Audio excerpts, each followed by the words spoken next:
हाँ तो मित्रों, क्या हाल है? आपका बहुत बहुत स्वागत है। हम विद्युत द्विध्रुव के कारण अक्षीय स्थिति में तीव्रता पिछले क्लास में पढ़ चुके हैं। आज हम पढ़ेंगे निरक्षीय स्थिति में। कौन सी स्थिति में? निरक्षीय। निरक्षीय स्थिति का मतलब है जब कोई बिंदु उसके अक्ष पर स्थित ना हो। यदि ये विद्युत द्विध्रुव है, मान लो ए और बी एक विद्युत द्विध्रुव है, ये प्लस आवेश और माइनस आवेश से बना है। ध्यान रहे, स्टार्टिंग की क्लास में इसमें शुरू में बताया था मैंने कि ये दोनों आवेश, एक प्लस होता है एक माइनस होता है, लेकिन ये होते दोनों बराबर है, समान। ये 10 कूलाम, ये भी 10 कूलाम, ये 4 कूलाम, ये भी 4 कूलाम। बस चिन्ह का फर्क है, एक धनात्मक है एक ऋणात्मक है, बस इतना। और एक ए बिंदु पर है, दूसरा बी बिंदु पर है। दोनों के बीच की दूरी हम 2a मानते हैं। ये इसका केंद्र होता है द्विध्रुव का, बीच वाली जगह। तो यहां से यहां तक की दूरी ए हो जाएगी, आधी आधी है तो, और ये आधी करेंगे तो ये ए हो जाएंगे। 2a को हमने दो भाग में बांट दिया, तो ए इधर और ए इधर। अब यदि इसके अक्ष पर कोई बिंदु होता है इसी लाइन पर, तो उसे अक्षीय स्थिति में कहते हैं, जैसे हमने पिछले क्लास में पढ़ा। अब इसके अक्ष से बाहर, यहाँ पे यहाँ पे यहाँ पे यहाँ पे, इधर इधर किधर भी हो, यदि अक्ष से बाहर है तो उसे हम निरक्षीय स्थिति में उस बिंदु को कहते हैं। तो हमने माना कि इसके अक्ष से या केंद्र ओ से r दूरी पर एक बिंदु है P यहाँ पे, और इस P बिंदु पर हमें विद्युत क्षेत्र की तीव्रता ज्ञात करनी है। तो कैसे ज्ञात करेंगे? तो उसके लिए हम क्या करते हैं कि एक परीक्षण आवेश Q0 लाते हैं और पता करते हैं कि ये आवेश इस पर कितना बल लगा रहा है और ये आवेश इस पर कितना बल लगा रहा है। जितना बल लगाएंगे और ये आवेश जितना अपने ऊपर बल अनुभव करेगा इन दोनों के कारण, वही विद्युत क्षेत्र की तीव्रता होगी। तो देखिए, हमने लिखा है ना, इसी बात को हमने लैंग्वेज में लिख दिया कि माना ए बी एक द्विध्रुव है जो प्लस क्यू और माइनस क्यू आवेश से मिलकर बना है। इसकी लंबाई 2a है। इसके मध्य बिंदु ओ से r दूरी पर, है ना, ये पर यहाँ पे हट गया है तो इसको आपको यहाँ पे जोड़ लेना है। r दूरी पर निरक्षीय स्थिति में कोई बिंदु P है जिस पर विद्युत क्षेत्र की तीव्रता ज्ञात करनी है। यहां तक कुछ नहीं किया, खत्म बात। ये सब चित्र बनाया, इसी चित्र को हम थोड़ा सा बदल लेते हैं। अब देखो होगा क्या, ये आवेश भी इस पे बल लगाएगा। इस बिंदु पे जो आवेश हमने परीक्षण आवेश माना है वो Q0 है ना। ये लिखते नहीं है बुक में, हम बस आपको समझाने के लिए बता रहा हूं कि Q0 हम मानते हैं, असल में मान ही रहे हैं, बस वो दिखाया नहीं जाता है। स्कूल में भी टीचर नहीं बताएगा आपको, किसी बुक में भी लिखा होगा कुछ नहीं, लेकिन असल में पॉइंट यही होता है कि, और ये कैसा होता है, ये पॉजिटिव होता है। कैसा होता है? पॉजिटिव। एक परीक्षण जो आवेश लेते हैं वो होता है पॉजिटिव हमेशा। ये हमने लिया है ना, इसको हम कह सकते हैं परीक्षण आवेश। परीक्षण आवेश, ये हो गया परीक्षण आवेश, मतलब यहां पर टेस्ट करने के लिए यहां पे हम इसको लाए हैं उठा के। तो O से यहां तक की दूरी जो P की मानी हो, हमने क्या मानी थी? R। तो यहां से यहां तक की दूरी तो हो गई R। A से P तक की दूरी और B से P तक की दूरी समान होगी, बराबर होगी। क्यों बराबर होगी? देखो, ये इसके केंद्र से बिल्कुल 90 डिग्री पे माना है हमने, एकदम सीध में। ये दूरी और ये दूरी बराबर है, और ये 20 वाली दूरी है, और यहां से 90 डिग्री पे P माना है, तो यानी कि यह दूरी और यह दूरी क्या होगी? बराबर होगी। ठीक है। दूसरी बात, ये प्लस भी यहां पे उतना ही बल लगाएगा और Q भी यहां पे उतना ही बल लगाएगा, यानी कि दोनों बराबर ताकत से बल लगाएंगे। बराबर क्यों लगा रहे हैं? क्योंकि ये भी और ये परिमाण में दोनों बराबर है, दोनों की ताकत बराबर है, ताकत भी दोनों में बराबर है और दोनों की दूरी भी बराबर है। ध्यान रहे, पिछले में मैंने आपको बताया था, ए देखो एक बिंदु ए है और एक बी है, उससे यहाँ पे हमने पी बिंदु माना था, तो ये पास में था तो ये ज्यादा ताकत लगा रहा था, ये दूर होने के कारण कम ताकत लगा पा रहा था। दोनों में ताकत बराबर थी, विद्युत क्षेत्र का बल दोनों में बराबर था, लेकिन एक दूर होने के कारण इस पे कम बल लगा पा रहा था और एक पास में होने के कारण इस पे ज्यादा बल लगा रहा था। लेकिन अब की बार मामला अलग है, दूरी भी दोनों की बराबर है और ताकत तो दोनों बराबर है इसी, तो ये दोनों इस पे बराबर बल लगाएंगे और दोनों की दूरी भी बराबर है। अब हमें ये दूरी तो दे रखी, लेकिन ये इस पर कितना बल लगा रहा है वो निकालने के लिए हमें इनके बीच की दूरी चाहिए। कूलाम के नियम में हमने पढ़ा है कि दो आवेशों के बीच लगने वाला बल 1/4π के गुणा Q1 गुणा Q2 बटा R², मतलब R² मतलब उनके बीच की दूरी। अब ये R नहीं है, वो दूरी वाला R है। अब दूरी तो ये है इनके दोनों के बीच की, वो हमें चाहिए, तो वो कैसे निकालेंगे दूरी हम? तो देखो ये क्या बन रहा है, ये बन रहा है समकोण त्रिभुज। क्या बन रहा है? समकोण त्रिभुज। और समकोण त्रिभुज में हम लगाते हैं पाइथागोरस प्रमेय, यानी कि 90 डिग्री बन रहा है। और उसमें होता है पाइथागोरस प्रमेय। कौन से त्रिभुज में लगाया हमने? POA में लगा के देख लो पहले। POA में कर्णावर्ग का वर्ग बराबर लंब का वर्ग प्लस आधार का वर्ग। कर्ण क्या है? A से P, AP नाम दे दो, PA नाम दे दो, कोई फर्क नहीं पड़ता। AP का वर्ग, ये लंब का वर्ग, लंब क्या हो गया है ना, OP, आधार OA। O से P देखो, O से P क्या माना है हमने? R, तो हमने लंब की जगह पे लिख दिया R। AP को AP लिखा नहीं, लंब है ना, तो लंब तो हो गया R। OA क्या है? O से लेकर O तक की A आ गया मान इसका, तो इसका मान हमने A का वर्ग कर दिया।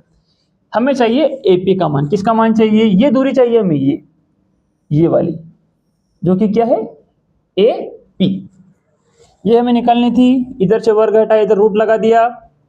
ये रूट को भी हटाएंगे तो 1/2। रूट का मतलब होता है मित्रों 1/2 घात।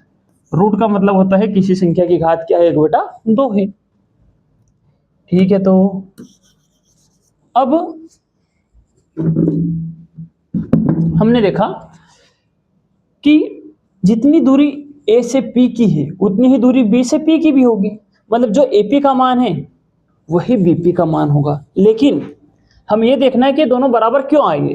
तो देखो यहां भी A है, इस त्रिभुज में भी, इस त्रिभुज में भी A होगा आधार। इस त्रिभुज का जो ये त्रिभुज है,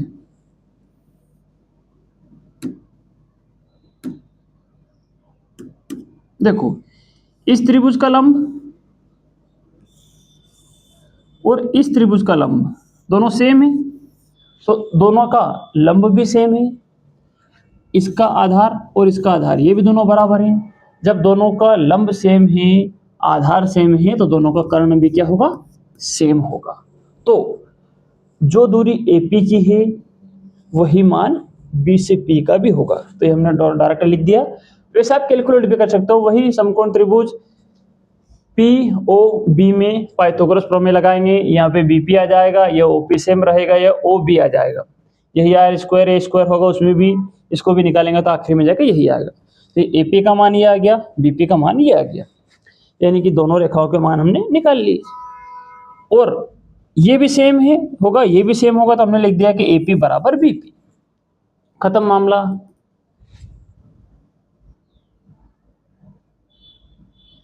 जुलूस आगे बढ़ाया जाता है। आगे देखते हैं हम। अब उसी चित्र को हम उठा के यहां ले आए। हमें क्या ज्ञात करना है? विद्युत क्षेत्र की तीव्रता ज्ञात करनी है। तो देखो विद्युत क्षेत्र की तीव्रता मतलब दोनों आवेश इस पर कितना बल लगा रहे हैं। तो ये जो आवेश हैं, ये वाला, ये प्लस है और यहाँ पे परीक्षण आवेश माना है हमने। देखो अभी मैंने आपको स्टार्ट में बताया था कि परीक्षण आवेश माना है हमने, वो पॉजिटिव है और Q0 मान लिया। तो ये A इस पर बल लगाएगा, किस दिशा में लगाएगा? यहां से जो इसकी दिशा है ये गई, इसी दिशा में ये बल लगाएगा।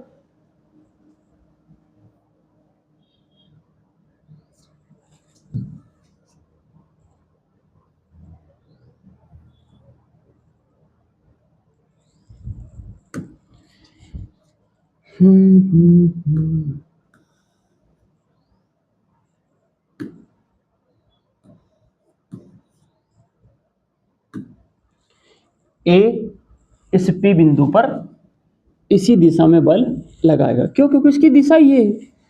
अब ध्यान देने वाली बात ये है मित्रों कि यहां पे जो आवेश हमने माना था P बिंदु पर आवेश कौन सा माना था हमने? Q0, और वो भी कैसा है? पॉजिटिव। ये P बिंदु पर हमने परीक्षण आवेश लाए, अब ये भी धनात्मक है, ये भी धनात्मक है, तो ये इसको इसी दिशा में धक्का देगा इसे, मतलब विद्युत क्षेत्र की तीव्रता यहाँ पे इसकी इसी दिशा में होगी। ए के कारण विद्युत क्षेत्र की तीव्रता होगी तो उसे हमने E नाम दे दिया, खत्म बात।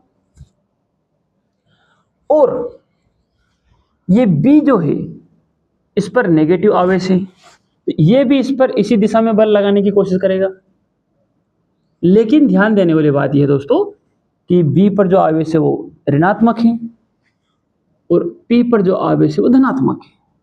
तो देखो यहाँ पे धनात्मक तो दोनों में प्रतिकर्षण होगा, तो विद्युत क्षेत्र की दिशा इसी लाइन में सीधी, मतलब इसी दिशा में इसको धक्का देने की कोशिश करेगा। ये है ऋणात्मक आवेश और ये धनात्मक आवेश, इसी लाइन पर विद्युत क्षेत्र की तीव्रता होगी, लाइन सेम होगी, लेकिन ये धनात्मक है, ये ऋणात्मक है, तो ये इसको अपनी तरफ खींचेगा, दोनों में आकर्षण होगा। इस कारण यहाँ पे विद्युत क्षेत्र की दिशा लाइन सेम होगी, लेकिन ये इसको इस तरफ खींचेगा, ऐसे। इसको हमने लाल रंग से दर्शा दिया है। तो यहाँ पर विद्युत क्षेत्र की, तो देखो इसे क्या कहेंगे, B के कारण विद्युत क्षेत्र की तीव्रता, तो EB लिख दिया, दिशा भी है साथ में, तो उसको हम लिखेंगे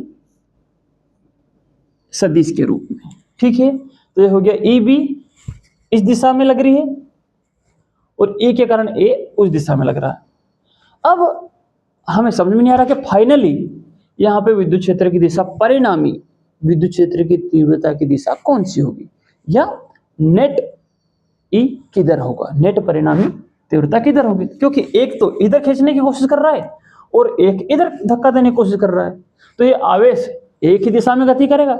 ऐसा तो नहीं कि एक साथ आधा टूट के इधर चला जाएगा और आधा टूट के इधर चला जाएगा, ये एक समय में एक ही दिशा में जा सकेगा।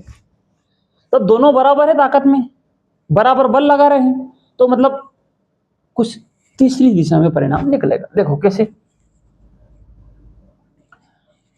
एक इधर खींच रहा है, एक उधर धक्का दे रहा है, तो आमतौर पे यदि जैसे कि एक इधर धक्का दे रहा है, एक उधर दे रहा है, दोनों की दिशा, तो वो जाएगा दोनों के बीच में, ये कॉमन सेंस है, सिंपल सी बात है। इधर भी नहीं भाग पाएगा, इधर भी नहीं भाग पाएगा, दोनों के बीचों बीच गति करेगा, बराबर कोण दोनों से बनाएगा, ये भी थीटा होगा तो ये भी थीटा होगा, इस प्रकार वो गति करेगा। तो यहां पर इसकी दिशा है ये,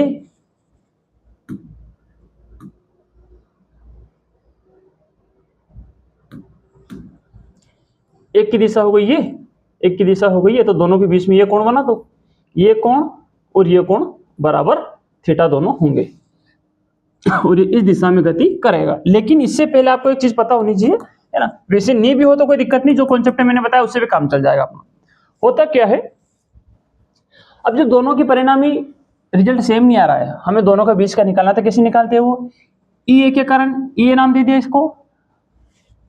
अब इसके हम दो घटक निकालते हैं, दो कंपोनेंट निकालते हैं। कैसे निकालते हैं कंपोनेंट, ये लाइन सीधी खींच के जाना, तो इसको एक कंपोनेंट आड़ा और एक कंपोनेंट खड़ा, इसका ये जो लाइन है ना, ये सीधी लाइन गई यहां से, इसके इस बिंदु पे हमने दो घटक निकाला, तो एक घटक तो खड़ा हो जाएगा इसका और एक घटक आड़ी दिशा में हो जाएगा। ये यहाँ पे आड़ी लाइन है, यहाँ पे भी आड़ी लाइन है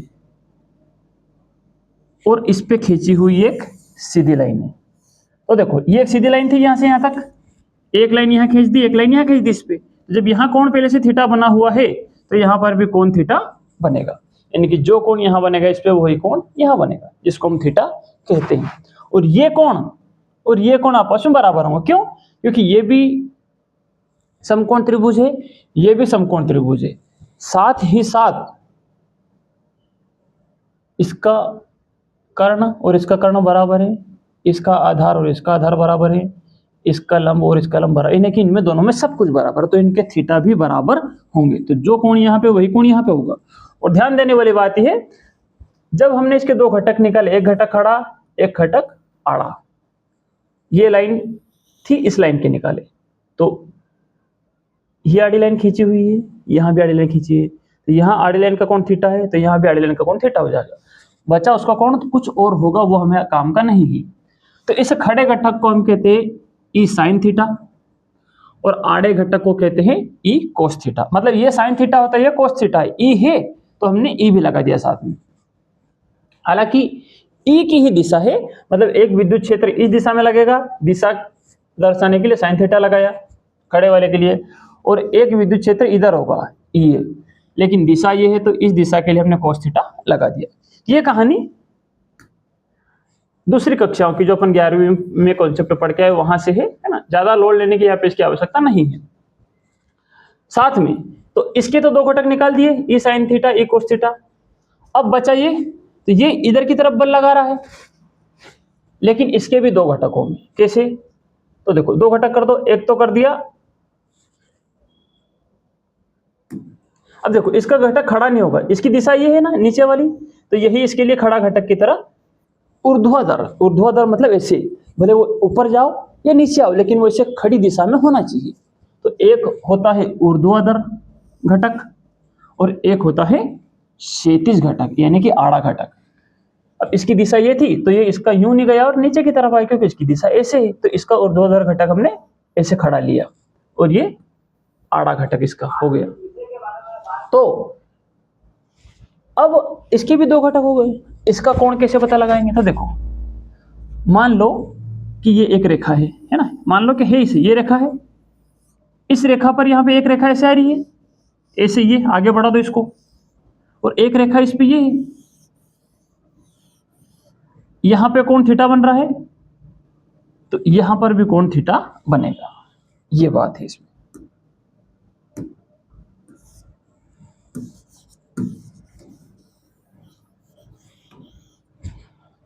तो इस ई के दो घटक हो गए, एक तो ई ए मतलब बी के दो घटक हो गए, इसे हम कहेंगे ई बी साइन थीटा। ऊर्ध्वाधर घटक को साइन थीटा कहते हैं और आड़े घटक को कोस थीटा कहते हैं। तो बी के कारण है तो उसे ई बी कोस थीटा नाम दे दिया आड़े को, और ये बी के कारण है तो इसको ई बी साइन थीटा नाम दे दिया। अब ध्यान देने वाली बात यह है मित्रों कि दोनों आवेश ताकत में बराबर हैं, तो दोनों का लगाया गया, दोनों के द्वारा लगाया गया बल भी बराबर होगा, विद्युत क्षेत्र की तीव्रता भी बराबर होगी। तो देखो ई बी इस दिशा में लगा रहा है, ई बी साइन थीटा इस दिशा में लगा रहा है। ये दोनों जब सेम दिशा में लगा रहे हैं, जब ये दोनों सेम दिशा में लगा रहे हैं तो देखो इसकी दिशा ये है और इसकी दिशा ये है, दोनों में साइन थीटा है, लेकिन ये ई बी है और ये ई ए है। क्योंकि दोनों में ताकत बराबर है तो ये वाला घटक और ये वाला घटक होंगे तो बराबर, लेकिन ये इसकी दिशा ये है और इसकी दिशा ये है। तो मैंने आपको क्या बताया था पिछले क्लास में कि मान लो कोई व्यक्ति है, दो लोग खड़े हैं और वो किसी वस्तु को रस्सी से खींच रहे हैं, और जो दोनों में बराबर ताकत है तो रस्सी किधर भी नहीं जाएगी, मतलब वो वस्तु को खींच नहीं पाएंगे, वस्तु वहीं की वहीं रहेगी। मतलब दोनों का बल बराबर होने के कारण एक दूसरे की ताकत को निरस्त कर देंगे, उसे नेग्लेक्ट कर देंगे। तो ये इधर खींचने की कोशिश कर रहा है ई ए साइन थीटा, और ई बी साइन थीटा इसे इधर खींचने की कोशिश कर रहा है, तो यहां से ये कहीं नहीं जाएगा, यानी कि ये बल एक दूसरे को क्या कर देंगे, कैंसिल कर देंगे। जब इन दोनों ने एक दूसरे को कैंसिल कर दिया तो ये वाले दोनों तो खत्म, इसका कोई रोल नहीं बचा, इसका भी कोई रोल नहीं बचा, यानी कि इस दिशा में तो ये परीक्षण आवेश गति नहीं करेगा, तो विद्युत क्षेत्र की तीव्रता भी इस दिशा में नहीं होगी, तो खत्म बात इसकी। अब बचा कौन, ये दोनों। तो देखो ई कोस थीटा भी इसी दिशा में खींचने की कोशिश कर रहा है, मतलब ई ए कोस थीटा भी इसको इसी दिशा में खींचने की कोशिश कर रहा है, इसी दिशा में, और जो ई बी साइन थीटा है ये भी इसको इसी दिशा में खींचने की कोशिश कर रहा है। जब दोनों सेम दिशा में खींचने की कोशिश कर रहे हैं तो ये इसी दिशा में गति करेगा और दुगने बल से। जितनी ताकत ये लगाएगा उस ताकत से भी भागेगा, और जो लगाएगा वो भी उसमें जुड़ जाएगी, तो मतलब उसकी ताकत बढ़ जाएगी, विद्युत क्षेत्र की तीव्रता यहाँ पर इसकी बढ़ जाएगी।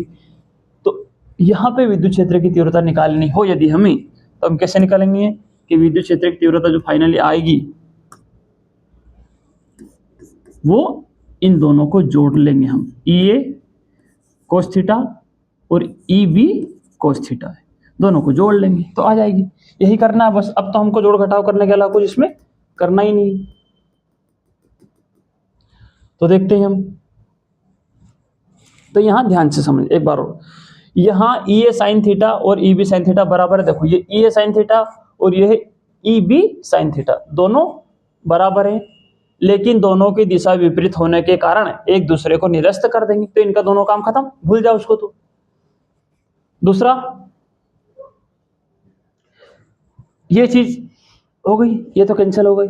अब यदि परिणामी तीव्रता निकालनी है हमें, तो वो क्या होगी, ई नेट वो होगी, इनको दोनों को जोड़ लेंगे, E A cos theta E B cos theta, ये लिख दिया E A cos theta E B cos theta. ये परिणामी तीव्रता आ गई है ना, ये लाइन तो यहाँ पे डबल उतर गई ना, हाँ कोई सेंस नहीं इसका, ये लाइन डबल लिख दिया ना, कोई बात। अब देखो नहीं यार कुछ गड़बड़ लग रही है, ये ई बी साइन था है ना, ये A B cos theta E A cos theta, नहीं सर सेम लिखा है, कहीं कुछ गलत तो नहीं कर दिया, सही है एकदम करेक्ट। ये ई बी है ये ई है, हाँ देखो क्या फर्क है इसमें दोनों में, ध्यान देने वाले बात। परिणामी तीव्रता क्या होगी, ई ए कोस थीटा, ये रहा ई ए कोस थीटा और ई बी कोस थीटा, दोनों को जोड़ दिया, दोनों को जोड़ के लिख दिया। लेकिन अभी हमने पढ़ा, देखो ई ए जितना बल लगाएगा उतना ही बल ई बी लगाएगा, क्यों, क्योंकि दोनों की ताकत बराबर है, मतलब ई के द्वारा जितना विद्युत क्षेत्र पैदा होगा उतना ही विद्युत क्षेत्र बी के द्वारा पैदा होगा, तो दोनों का मान आपस में बराबर होगा। और कैसे निकाला हमने ये बात, देखो तो विद्युत क्षेत्र की तीव्रता ई के कारण, विद्युत क्षेत्र की तीव्रता का फॉर्मूला मैं पिछले 3 क्लास सबको पढ़ाता रहा हूं, यहाँ पे हमने डायरेक्ट लिखा है। तो विद्युत क्षेत्र की तीव्रता का फॉर्मूला होता है, देखो ए के कारण निकालनी तीव्रता, तो फॉर्मूला होगा 1/4πε0 क्यू गुणा एपी स्क्वायर।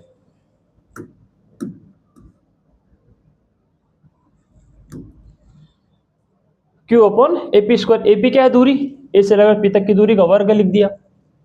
अब यदि बी के कारण विद्युत क्षेत्र की तीव्रता निकालनी है हमें, तो कैसे निकालेंगे, ई बी लिख देंगे 1/4πε0, इसका फॉर्मूला होता है क्यू गुणा बीपी स्क्वायर। ध्यान देने वाली बात यह है, ये ए के कारण तीव्रता है, ये बी के कारण तीव्रता का सूत्र हो गया, बीपी यहां से यहां तक की दूरी हो गई। अब अभी हमने पढ़ा कि ए से लेकर तो पी और बी से लेकर तो पी दोनों क्या है बराबर, यहाँ पे लिखा है एपी और यहाँ पे लिखा है बीपी। और अभी मैंने आपको पिछले स्लाइड में बताया कि एपी और बीपी क्या है बराबर है।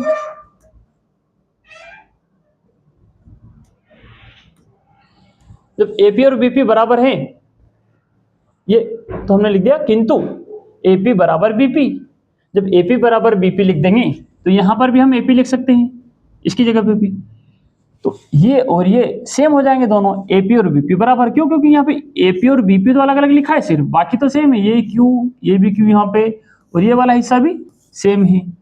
मतलब ऐसे देखो कि इसका ये वाला हिस्सा और इसका ये वाला हिस्सा सेम है, एपी बीपी का फर्क है, लेकिन एपी और बीपी बराबर है, तो इसकी जगह पे एपी लिखा है, यहाँ बीपी है तो यहाँ भी एपी लिख सकते हैं हम, एपी लिख दोगे तो दोनों सेम हो जाएंगे। फिर जब ये भी सेम है ये भी सेम है, तो मतलब ई ए और ई बी भी सेम होगा, तो ये लिखा कि एपी बराबर बीपी है, अतः ई ए बराबर ई बी, दोनों विद्युत क्षेत्र आपस में बराबर होंगे। तो जब विद्युत क्षेत्र आपस में बराबर हैं, तो यहाँ पे लिखा है ई ए, ये परिणामी तीव्रता निकाली थी हमने, देखो क्या निकाली थी परिणामी तीव्रता, ये ई नेट बराबर E A plus E A cos theta E B cos theta, तो ई ए और ई बी तो बराबर है, तो हम दोनों को सेम लिख सकते हैं। तो यहाँ पर भी ई बी की जगह पे क्या लिख दिया हमने, ई ए लिख दिया, ये उतार दिए यहाँ पे, क्योंकि दोनों बराबर है। इसको ऐसा कैसा लिखा रहने दो, ई बी की जगह पे हमने ई ए लिख दिया यहाँ से उठा के। अब ये भी ई ए कोस थीटा, ये भी ई A cos theta, 1 E A cos theta और 1 ई ए कोस थीटा, ये हो जाएगा 2 ई ए कोस थीटा, एक और एक जोड़ के हो जाएंगे 2 cos theta, 2 E A cos theta, तो परिणामी तीव्रता क्या आ जाएगी 2 ई ए कोस थीटा। वैसे हमारा जवाब यहाँ पे फाइनल आ गया है, यही हमारा उत्तर है। लेकिन सवाल हमें 3 या 4 नंबर में पूछा जाता है डेरिवेशन करने के लिए, तो हम क्या करते हैं उसके लिए 2 की जगह 2 लिखा रहने दो, ई ए क्या है, ए के कारण विद्युत क्षेत्र की तीव्रता, तो ए के कारण विद्युत क्षेत्र की तीव्रता यानी कि ई ए, और ई ए का मान क्या था, ये तो ए का मान हमने यहाँ से उठा के यहाँ पटक दिया, रख दिया इसको। ये एक बार यहाँ लिख दिया इसको ऐसा कर, ए का मान हमारे पास ये था, इसको उठा के हमने यहाँ पे रख दिया। इसको हमने यहाँ रखा, 2 की जगह 2, ए का मान ये लिख दिया इतना, और कोस थीटा की जगह हमने, देखो कोस थीटा की जगह क्या लिखा, ध्यान से देखो। कोस थीटा का फॉर्मूला क्या होता है, आधार बटा कर्ण, और यहाँ पे आधार क्या है ए, और कर्ण क्या है, आधार की जगह ए लिख दिया, कर्ण की जगह लिख दिया हमने ए पी। ए पी लिखो बी पी लिखो कोई फर्क नहीं पड़ता है, लेकिन क्योंकि हमने परिणामी तीव्रता ए के साथ ली है इसलिए हम इसका कर्ण लिख रहे हैं। यदि परिणामी तीव्रता बी के साथ लेते तो हम बी पी भी लिख सकते थे। तो हमने कर्ण ये वाला ले लिया, ये वाला कर्ण लिया और उसका मान लिख दिया ए पी, ये रहा। तो कोस थीटा का फॉर्मूला हो गया ए अपॉन ए पी। तथा मैंने आपको पिछली क्लास में पढ़ाया कि विद्युत द्विध्रुव का फॉर्मूला होता है दोनों विद्युत ध्रुव के बीच की दूरी 2a, ये दूरी देखो a b के कारण के बीच की दूरी कितनी है 2a, गुणा q, कोई भी एक आवेश ले लो तो उस दूरी और एक आवेश का गुणा करते हैं तो विद्युत द्विध्रुव यानी कि छोटा p प्राप्त हमें होता है। ये बातें हमें पता है। ये बातें जब हमें पता थी तो हमने कोस थीटा का मान क्या था a बटा ए पी हमने लिख दिया, आधार बटा कर्ण। ये का मान लिख दिया, 2 की जगह 2 लिख दिया। अब इसको और सरल कर लेते हैं हम। तो ई परिणामी तीव्रता क्या जाएगी, 2 को हमने क्या किया, देखो ये था 2 क्यू ए, तो ए को लिख दिया हमने 2 के साथ 2a गुणा क्यू हो जाएगा ये, तो ये लिख दिया 2a गुणा क्यू। कैसे हुआ, ए को हमने 2 के साथ लिख दिया तो 2a हो गया, क्यू गुणा में था तो ऐसा कैसे लिख दिया। एक एपी का वर्ग पहले से था, एक और आ गया तो एपी की घात हो जाएगा 3, ये एपी की घात हो गया 3, ये 4 पे एप्सिलॉन नॉट तो था ही सही, इसको पढ़ा रहने दो, कुछ नहीं किया इसका हमने। यहाँ तक हमने कुछ नहीं किया, यही वाली चीजों को बस आगे पीछे किया, ये फॉर्मूला आ गया, ये स्टेप आ गई। अब है ना ये ई नेट है अपना, है ना, दिखेगा अभी साफ करो उनको सबको। ई नेट की जगह ई नेट, इसकी जगह ये लिख दिया। ये किसका फॉर्मूला बताया मैंने अभी आपको, देखो 2a गुणा क्यू, ये 2a गुणा क्यू था बराबर p, तो ये हो गया बराबर p।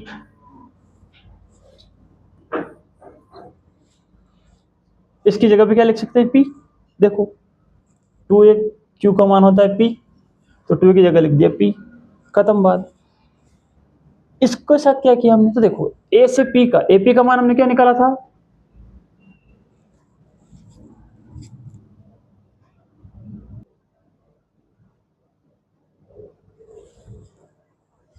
तो AP का मान हमने क्या निकाला था, तो देखो ये था AP का मान क्या था, R square plus A square बटा 1/2, ये था AP का मान। तो AP की जगह पे हम लिख सकते हैं इसका मान, तो लिख दो।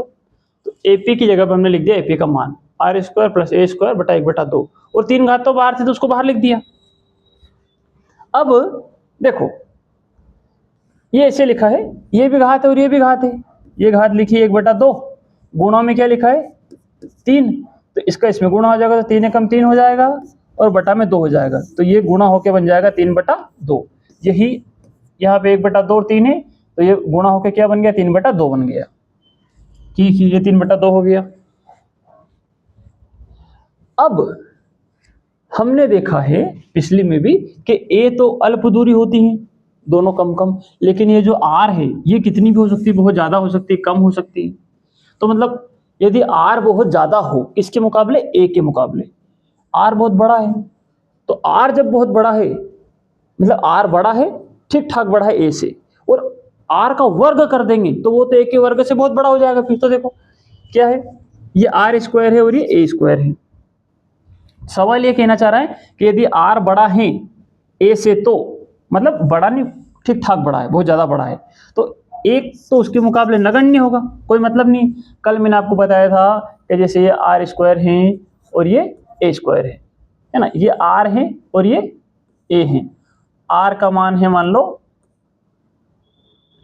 40 और ए का मान है 4, है ना, खूब बड़ा इससे, तो आर स्क्वायर कितना हो जाएगा 4 चौक 16, 1600, और ये कितना होगा 4 चौक 16, ए स्क्वायर कितना होगा। तो देखो 16 कहाँ और 1600 कहाँ, मतलब आर यदि ठीक ठाक बड़ा है ए से, तो आर स्क्वायर तो ए स्क्वायर से बहुत ज्यादा ही बड़ा हो जाएगा। तो मतलब सिर्फ डायरेक्ट आर स्क्वायर लिख दो, ए स्क्वायर को लिखने की कोई जरूरत नहीं है, कोई ज्यादा फर्क नहीं पड़ेगा।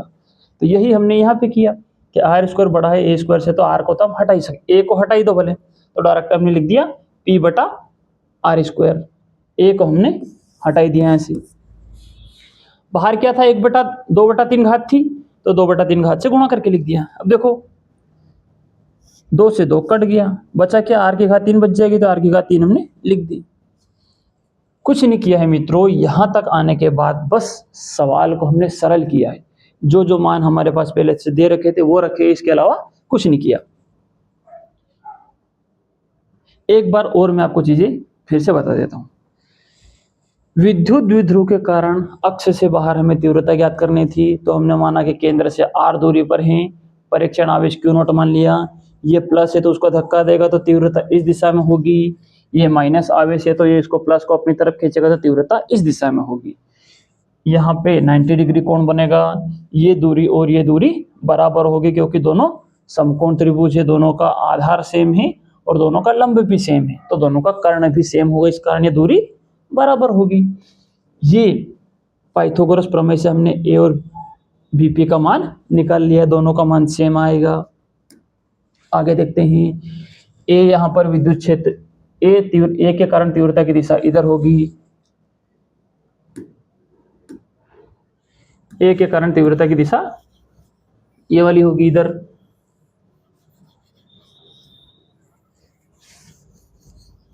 पहले इसको साफ कर देते हैं ताकि आपको अच्छे से पता चले।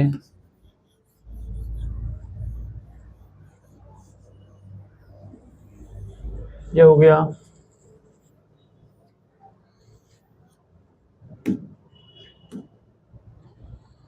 तो ए है, ए के कारण विद्युत क्षेत्र की तीव्रता की दिशा ये होगी क्योंकि ये भी प्लस है, ये भी प्लस है, तो इसको धक्का देगा उधर। देखो परीक्षण आवेश Q0 में आपको यहाँ पे दर्शा देता हूँ, ये भी प्लस होगा, ये भी प्लस होगा, तो इसको धक्का देगा। इसके दो घटक हो गए, एक ऊर्ध्वाधर ई साइन थीटा और एक क्षैतिज ई कोस थीटा। ये माइनस है तो इसको इधर खींचेगा, तो ये हो गया ई बी, एक घटक ये हो जाएगा, एक घटक ये हो जाएगा। इस घटक को हम कहेंगे ई बी कोस थीटा और नीचे वाले को कहते हैं ई बी साइन थीटा। ये घटक और ये घटक बराबर होंगे तो एक दूसरे को कैंसिल कर देंगे, परिणामी तीव्रता इस दिशा में आएगी। परिणामी तीव्रता जब इस दिशा में आई तो दोनों जुड़ जाएगी, दोनों की दिशा सेम है। यहाँ पे ये दोनों तो सेम है तो कैंसिल कर देंगे दोनों को। कोस थीटा का मान हमने ऐसे निकाल लिया और विद्युत द्विध्रुव का फॉर्मूला ये होता है, ये हमने निकाल लिया P बराबर ई ए का मान ये है, ई बी का मान ये है। ये कैसे आया मित्रों, तो ये विद्युत क्षेत्र की तीव्रता कैसे निकलती है ये मैंने आपको पिछली क्लास में बताया है। किसी को पहले नहीं पढ़ रही हो तो क्लास जाके देखो, इसको बिल्कुल जीरो से बताया है। लेकिन एपी और बीपी तो बराबर है तो दोनों का मान भी सेम हो जाएगा, तो ई ए और ई बी भी बराबर हो जाएगा। परिणामी तीव्रता निकालने के लिए इन दोनों को हम जोड़ेंगे, इन दोनों को जोड़ लिया, लेकिन यहाँ पे ई ए था, यहाँ पे ई बी था, तो ई बी की जगह पे हमने ए ई रख दिया, तो यहाँ भी ई ए हो गया, यहाँ भी ई ए हो गया, तो ये सेम हो गए दोनों। एक बार यहाँ पे एक बार यहाँ पे, तो जोड़कर 2 हो गया। ई ए का मान हमने लिख दिया यहाँ पे, यहाँ से उठा के कोस थीटा का मान हमने यहाँ पे लिख दिया, यहाँ से उठा के। सवाल हमारा यहीं जाके हल हो गया था, वैसे कुछ बचा नहीं था इसमें, लेकिन अब इसको हम और सरल कर रहे हैं। तो इस 2 को हमने ए के साथ में लिख दिया और Q को पीछे लिख दिया। 2 गुणा Q होता है P, तो हमने P लिख दिया। इसको ऐसा लिखा अंदर AP की जगह पे AP का मान लिख दिया। ये रहा, देखो ये AP का मान था, ये रहा AP का मान, ये तो ये हमने उठा के यहाँ पे रख दिया। बाहर घात 3 थी तो 3 लगा दिया। R यदि बहुत बड़ा है, किससे, पहले तो इसका गुणा कर लिया तो ये 3/2 हो गया। R यदि बहुत बड़ा A से तो हम A को हटा सकते हैं, डायरेक्ट R स्क्वायर लिख सकते हैं। बाहर घात है उसको बाहर लिख दी, इस घात से घात कट गई तो R की घात 3 बची। मित्रों काम खत्म।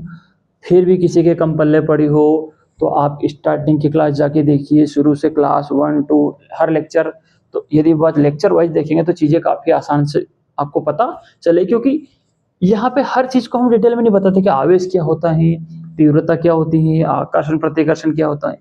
तो बीच में कूदने से बेहतर है, यदि पल्ले नहीं पड़ रही है तो चीज़ों को आप स्टार्ट से देखो, क्योंकि 4 नंबर का सवाल है मित्रों, इसलिए इसको ढंग से पढ़ना जरूरी। सिर्फ घास काटने से कोई मतलब नहीं निकलेगा।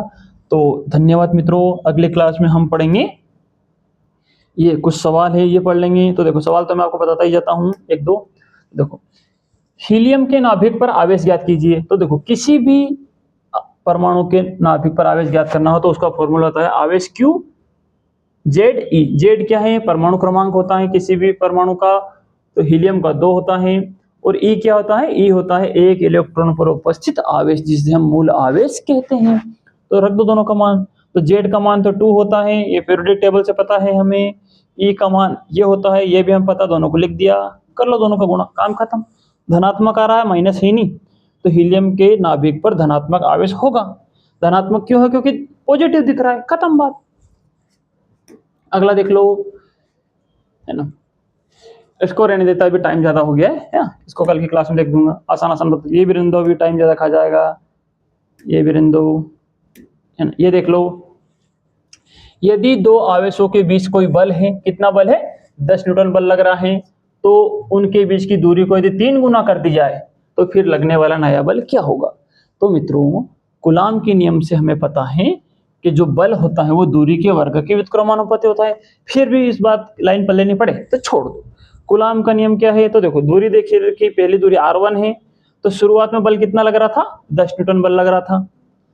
नई दूरी क्या हो गई, r2 हो गई, और नई दूरी कितनी है, 3 गुना हो गई, मतलब नई दूरी पुरानी दूरी की 3 गुना है, ऐसे कह दो। या ये सब भी कुछ पल्ले ना पड़े तो इस बात को भी, इतनी बात को भी छोड़ दो, ये अपने किसी काम की नहीं, काम की है समझाने के लिए, लेकिन फिर भी पल्ले नहीं पड़े, इसको छोड़ो, भाड़ में जान दो इसको।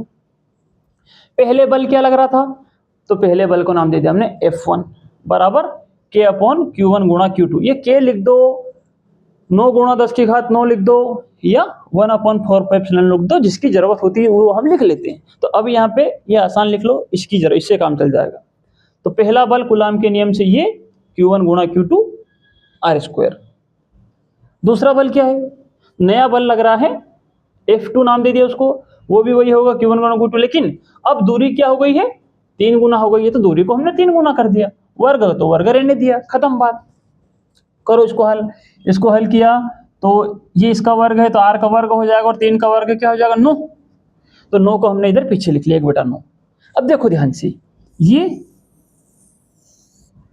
और ये सेम है, दोनों एक जैसे हैं, और इसका मान क्या है, F1।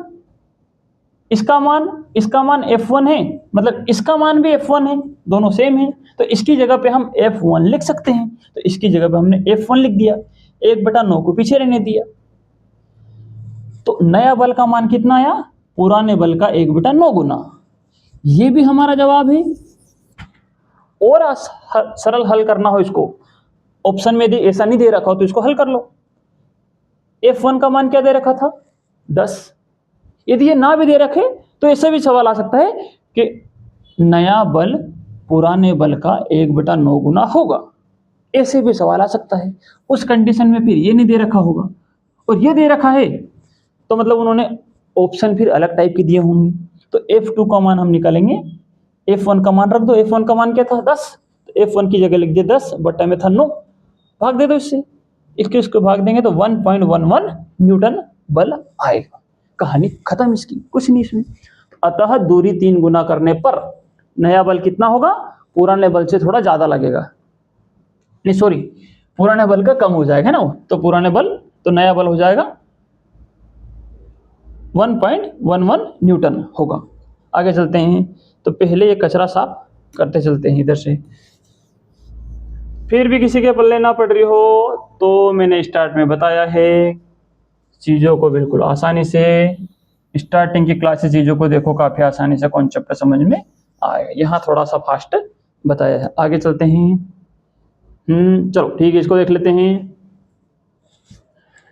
2 माइक्रो कूलाम आवेश को 5000 न्यूटन पर कूलाम के विद्युत क्षेत्र में रखा गया है उस पर लगने वाला बल ज्ञात करें। तो देखो मित्रों, अब यहाँ पे दो चीजें हो गई हैं। क्या है, देखो यहां पर एक तो बल पूछा है यानी कि F। सबसे ज्यादा जरूरी है कि सवाल को समझे, सवाल को पढ़ना सीखे कि सवाल में दे क्या रखा है और पूछा क्या है। ये हो गया। एक तो दे रखा है आवेश, आवेश कितना दे रखा है 2। ये होता है U, ये म्यू का मतलब होता है माइक्रो, जिसका मतलब होता है देखो 1.6 गुणित मतलब 10 की घात -6 न्यूट्रॉन नहीं इलेक्ट्रॉन। ये है माइक्रो, जैसे कि नैनो, माइक्रो, किलो, एपिको, ये अपन 9वीं 10वीं से ही पढ़ते आ रहे हैं, 11वीं में अपने पढ़ा हुआ। तो माइक्रो का मतलब होता है 10 की घात -6। तो आवेश दे रखा है। और ये क्या दे रखा है मित्रों, ये न्यूटन पर कूलम्ब से हमें पता चल रहा है कि ये विद्युत क्षेत्र क्या है, विद्युत क्षेत्र दे रखा है, विद्युत क्षेत्र, जिसे हम दर्शाते हैं ई से। यह विद्युत क्षेत्र का मान यहाँ पे लिखा है क्या, इतने के इतनी ताकत के क्षेत्र में रखा गया, मतलब विद्युत क्षेत्र में रखा गया। तो विद्युत क्षेत्र दे तो बल, तो देखो दो चीजें, बल और ई में संबंध दे रखा है। तो बल ज्ञात करने के लिए अब यदि हम ये फॉर्मूला लगाएंगे कूलम्ब के नियम वाला, Q1 गुणा Q2, R स्क्वायर तो हमारे पास R भी नहीं है, 2 Q1 Q2 भी नहीं है, तो फिर बल का मान कैसे निकालेंगे।